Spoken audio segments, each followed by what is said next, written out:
అతి తక్కువ వడ్డీ రేట్లకే పొందండి Punjab national bank home loans, car loans. Zero processing fee, zero documentation charges. వెంటనే మీ బ్రాంచ్ ని సంప్రదించండి. దావోస్ పర్యటన అత్యంత విజయవంతం కావడం మనందరికీ కూడా, ఆంధ్రప్రదేశ్ రాష్ట్ర ప్రజలందరికీ కూడా చాలా శుభ పరిణామంగా భావిస్తూ, ఈ రోజున మన ఆంధ్రప్రదేశ్ రాష్ట్రం దావోస్ మహాసభల్లో మన నేత చంద్రబాబు నాయుడు గారి యొక్క ప్రజెన్స్ అనేది ఆంధ్రప్రదేశ్ రాష్ట్రానికే ఒక కిరీటంలాగా నిలిచి, ఆంధ్రప్రదేశ్ రాష్ట్ర ఖ్యాతిని ఈ రోజున అక్కడ నిలిపినటువంటి వ్యక్తి ఎవరైనా ఉన్నారంటే అది మన ముఖ్యమంత్రి గారు చంద్రబాబు నాయుడు గారు. ఈరోజు రాష్ట్రానికి పెట్టుబడులు తీసుకురావడానికి ఆయన ముఖ్యమంత్రి అయిన దగ్గర నుంచి కూడా ఎంతో శ్రమ కోర్చి, మరి చలనక రాత్రిలనక పగలనక కష్టపడుతూనే ఉన్నారు, మనం చూస్తూనే ఉన్నాం. ఆయన సంక్షేమము ఒకటే కాదు, రాష్ట్రం అభివృద్ధి చెందాలి అనే ఒక ఏకైక ధ్యేయం కలిగినటువంటి, ఆశయం కలిగినటువంటి ఒక ముఖ్యమంత్రిగా మనము గత 40 సంవత్సరాలుగా కూడా చూస్తూనే ఉన్నాం. మొట్టమొదటిగా పేద బడుగు బలహీన వర్గాల వారికి సంక్షేమ కార్యక్రమాలు అందించి ఒక 3 నెలల తర్వాత అభివృద్ధిని కాంక్షిస్తున్నటువంటి మన ముఖ్యమంత్రి గారు మొన్న దావోస్ పర్యటన చాలా విజయవంతమైంది.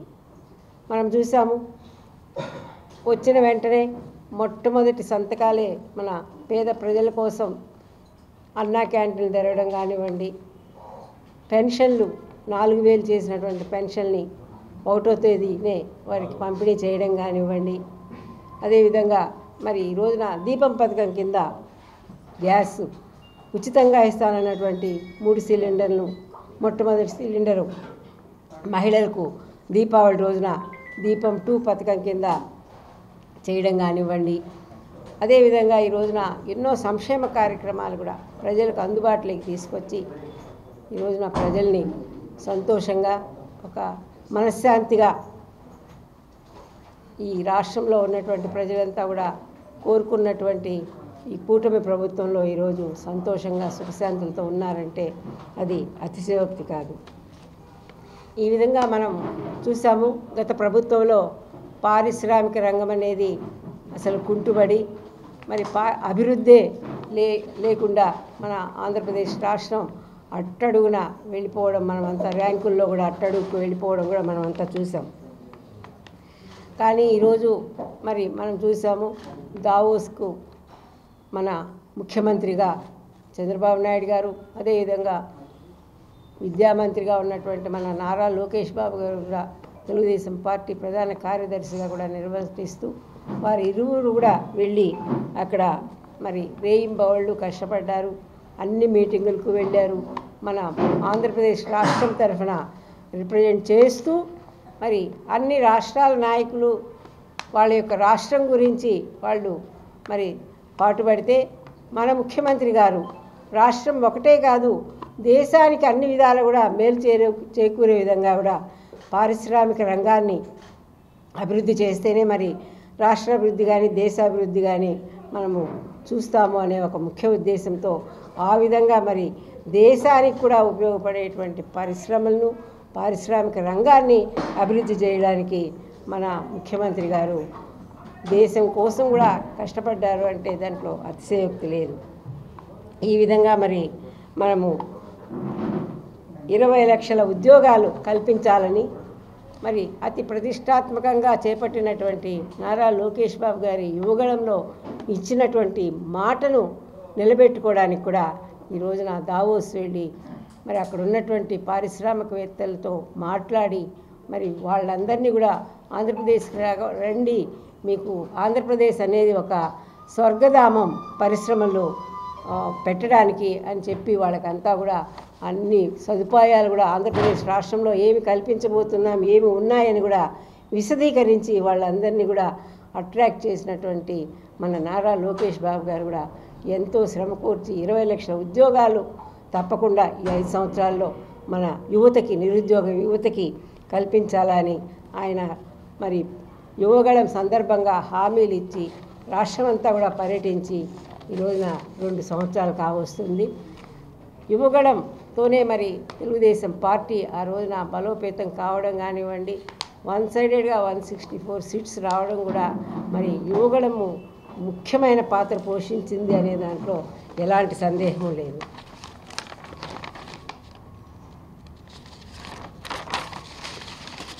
ఆ విధంగా మరి ప్రతి చోట కూడా మన చంద్రబాబు నాయుడు గారికి రెడ్ కార్పెట్ వేసి లోకేష్ గారికి పారిశ్రామికవేత్తలంతా కూడా స్వాగతం పలికారు.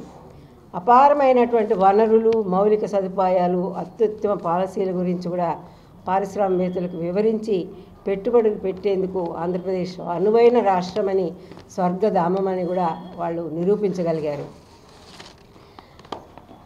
భేటీ అయినటువంటి మన ఆంధ్రప్రదేశ్ మన మైక్రోసాఫ్ట్ అధినేత బిల్ గేట్స్ కూడా, టాటా చైర్మన్ చంద్రశేఖరన్ గారు కూడా, అదేవిధంగా ప్రపంచ దిగ్గజాలు సీఎం చంద్రబాబు గారి విఘ్నతను మెచ్చుకోవడం, మన రాష్ట్రంలో పెట్టుబడులు పెడతానని హామీ ఇవ్వడం చంద్రబాబు విజన్ 2047 2047 నాటికి ఆంధ్రప్రదేశ్ రాష్ట్రం దేశంలోనే ప్రపంచంలోనే ఒక అత్యుత్తమ రాష్ట్రంగా చేయాలనేది ఆయన యొక్క విజన్. ఆ విజన్కి అనుగుణంగానే మొన్న జరిగినటువంటి దావోస్ పర్యటన కూడా కొనసాగింది.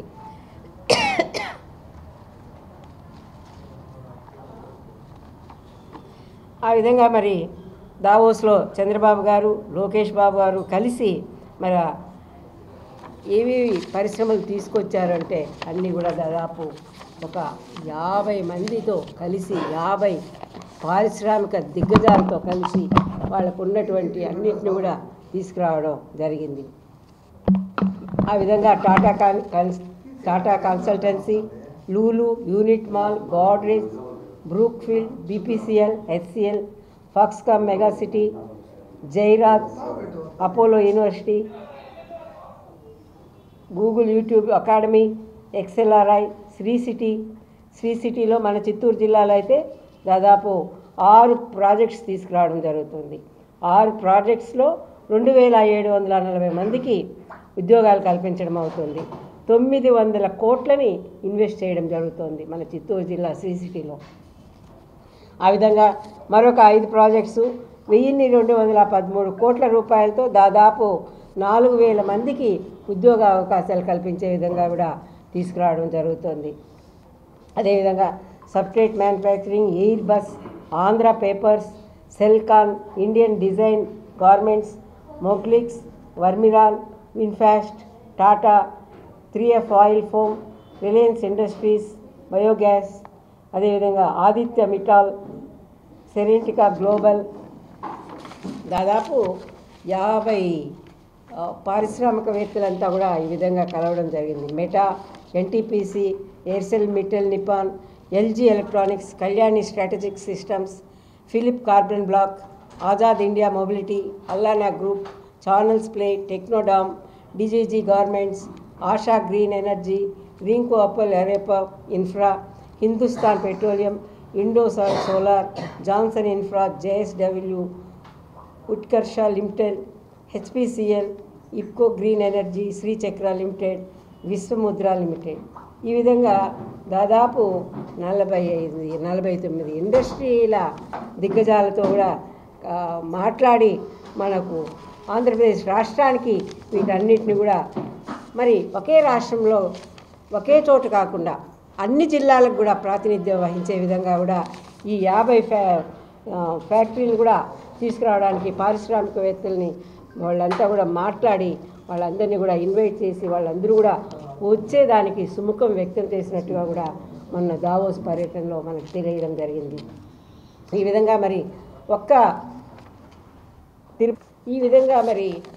ఒక 6 నెలల కాలంలోనే అభివృద్ధికి బాటలు వేస్తూ గత రాబోయే 4.5 సంవత్సరాల్లో కూడా 25 లక్షల ఉద్యోగాలు కల్పించి యువతకి ఆంధ్రప్రదేశ్ రాష్ట్రాన్ని పారిశ్రామికంగా అభివృద్ధి చేసి మరి అదేవిధంగా ఇక్కడ ఉన్నటువంటి యువతకంతా కూడా ఉద్యోగ అవకాశాలు కల్పించే విధంగా కూడా మన స్కిల్ డెవలప్మెంట్ కానివ్వండి అన్నీ కూడా ఏర్పాట్లు చేయడం జరుగుతుంది. ఇవన్నీ మరి దావోస్ పర్యటన విజయవంతానికి ఇవన్నీ కూడా నిదర్శనాలుగా నిలబడతాయి. ఇది మరి అదే కాదు, 2047 నాటికి వికసిత్ ఆంధ్రప్రదేశ్ రాష్ట్రంగా మరి చూడాలనేదే చంద్రబాబు నాయుడు గారి యొక్క ఆకాంక్ష, ఆశయం. కాబట్టి ఆ దిశగా కూడా ఇవన్నీ కూడా అడుగులు వేస్తూ మనం విజయం సాధించడానికి ఇవన్నీ కూడా తోడ్పడతాయని కూడా ఆంధ్రప్రదేశ్ రాష్ట్రం అంతా ప్రజలంతా కూడా భావించాలని కూడా కోరుకుంటూ, అదేవిధంగా మరి ఈ రోజున మన తిరుపతి స్థానిక శాసనసభ్యులు పూర్వపు శాసనసభ్యులు అయినటువంటి కరుణాకర్ రెడ్డి గారు ఏవో అవాకులు చవాకులు పేలుతూనే ఉంటారు. అతను మరి ఇంతటి చంద్రబాబు నాయుడు గారిని విమర్శించే అర్హత, హక్కు అతనికి లేదు అని మేము గట్టిగా ఖండిస్తున్నాం. ఎందుకంటే చంద్రబాబు అబద్ధాల బుద్ధుడు అంట. అవును, బుద్ధుడు. మరి నువ్వే చెప్పావు బుద్ధుడు అబద్ధాలు అన్నావు, అది అబద్ధం. బుద్ధుడు అనేది వాస్తవం అని నువ్వు తెలుసుకొని అన్నావని నేను భావిస్తున్నాను. అదే కాకుండా ఈ రోజున సూపర్ 6 హామీలపై చంద్రబాబు కపట నాటకాలు అన్నావు. కపట నాటకాలు ఏం వేశారయ్యా? మీరు 5 సంవత్సరాల్లో 2000 నుంచి 3000 పెంచడానికి ఎన్నిసార్లు ప్రతి సంవత్సరం 250 అన్నారు, అది కూడా పెంచలేకపోయారు. మేము వచ్చిన వెంటనే 3000 నుంచి 4000 ఇస్తామన్నాం. 4000 కాదు, మే నుంచి కూడా మేము ఇస్తామని చెప్పాము. ఆ విధంగా ఫస్ట్ పెన్షనే 7000, 4000 3 నెలలది కలిపి 7000 కలిగింది చంద్రబాబు నాయుడు గారు ఒక్కడే పెన్షన్ విధానంలో. 200 ఉన్నటువంటి పెన్షన్ని ఈరోజు 4000కి చేసినటువంటి ఘనత తెలుగుదేశం పార్టీ చంద్రబాబు నాయుడు గారిదని కూడా ప్రజలంతా కూడా ఈరోజు గుర్తిస్తున్నారు. ఆ విధంగా మరి ప్రజారంజకంగా ప్రజాస్వామ్యబద్ధంగా పరిపాలన జరుగుతున్నటువంటి ఇప్పుడు ఈ కూటమి ప్రభుత్వం విమర్శించే హక్కు ఈ వైకాపా ప్రభుత్వానికి కానీ వైకాపా నాయకులకు కానీ లేనే లేదు అని కూడా చెప్తున్నాం. ప్రజలు కోపాగ్నిలో మరి జగన్మోహన్ ప్రభుత్వాన్ని భస్మం చేసింది వాస్తవం కాదా అని నేను ప్రశ్నిస్తున్నాను. అదేవిధంగా ఈ రోజున ప్రజలు ఎంత కోపాగ్నిలో, ఎంత విసిగి వేసారిపోయారో, ఈ ప్రభుత్వాన్ని ఎప్పుడెప్పుడు అవకాశం వచ్చినప్పుడు గద్దె దించాలని మరి గత 5 సంవత్సరాలుగా కూడా బాధపడి కష్టాలు పడి మనశ్శాంతి లేకుండా జీవించినటువంటి వాళ్ళంతా కూడా మరి మిమ్మల్ని, మీ పార్టీని ఈ రోజున 11 సీట్లతో మిగిల్చారని అంటే ఎవరిని ప్రజలు భస్మం చేశారో, ఎవరి కోపం ఎవరి మీద వచ్చిందో మీరే తెలుసుకోవాలని మీ విజ్ఞతకే వదిలేస్తూ, మరి ఇక మీదటైనా మీరు అబద్ధాలు, మాటల గారడీలు చేయకుండా, ఈ రోజున నిన్న ఖాదీ కాలనీలో టీడీఆర్ బండ్ల వాళ్ళు వచ్చారు.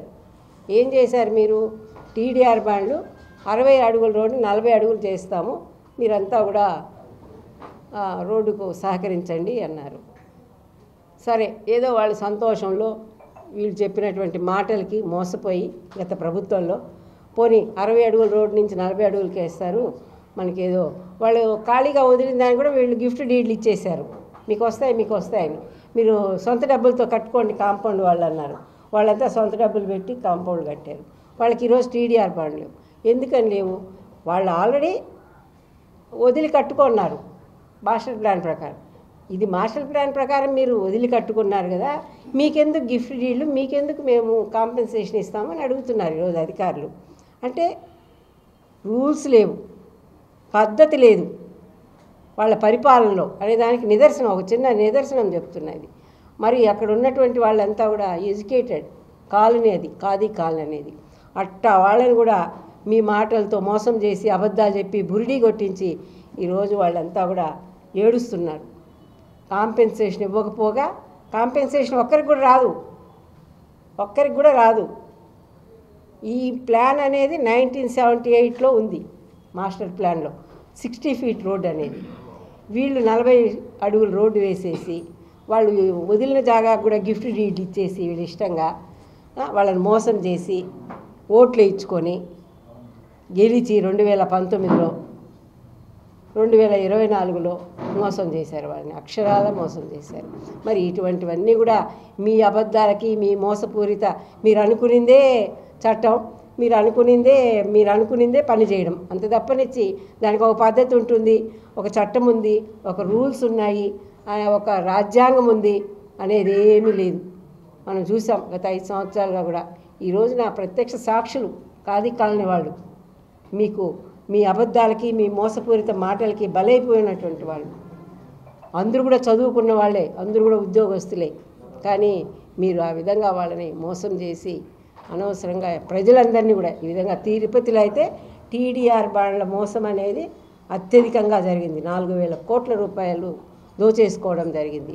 కమర్షియల్ ఉన్నదాన్ని రెసిడెన్షియల్ వేయడం, మిద్ది మీద కమర్షియల్ అంట, కింద రెసిడెన్షియల్ అంట.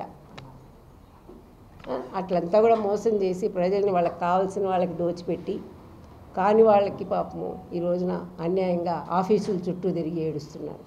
కాబట్టి జగన్మోహన్ రెడ్డి ప్రభుత్వం మోస ప్రభుత్వం, జగన్మోహన్ రెడ్డి ప్రభుత్వం అబద్ధాల ప్రభుత్వం. జగన్మోహన్ రెడ్డి రచించినటువంటి రచనలోనే ప్రభుత్వం పరిపాలన గత 5 సంవత్సరాలుగా కొనసాగిందే కానీ రాజ్యాంగబద్ధంగా ప్రజాస్వామ్యబద్ధంగా ప్రజల క్షేమం కోరి మాత్రము జరిగినటువంటిది కాదు. కాబట్టి కరుణాకర్ రెడ్డి తెలుసుకోవాలి. ఏదంటే అది అవాకులు చవాకులు పేలకుండా ఎక్కడైనా మరి అలాంటి మాటలు మాట్లాడి ఆయన గౌరవాన్ని తగ్గించుకొని వాళ్ళ పార్టీకే మరి మచ్చలు తీసుకొస్తున్నటువంటి కరుణాకర్ రెడ్డి జాగ్రత్తగా మరి ఇంతటి ప్రపంచ ఖ్యాతి గడించినటువంటి చంద్రబాబు నాయుడు గారిని నువ్వు మాట్లాడడానికి నీకు అర్హత హక్కు కూడా లేవని ఈ సమావేశంలో మీకు హెచ్చరిస్తున్నాను. ధన్యవాదాలు. మరిన్ని వీడియోస్ కోసం ఛానల్ ని సబ్స్క్రైబ్ చేయండి. లేటెస్ట్ అప్డేట్స్ కోసం వాట్సాప్ ఛానల్ ని ఫాలో అవ్వండి. ఆ లింక్ డిస్క్రిప్షన్ లో ఉంది.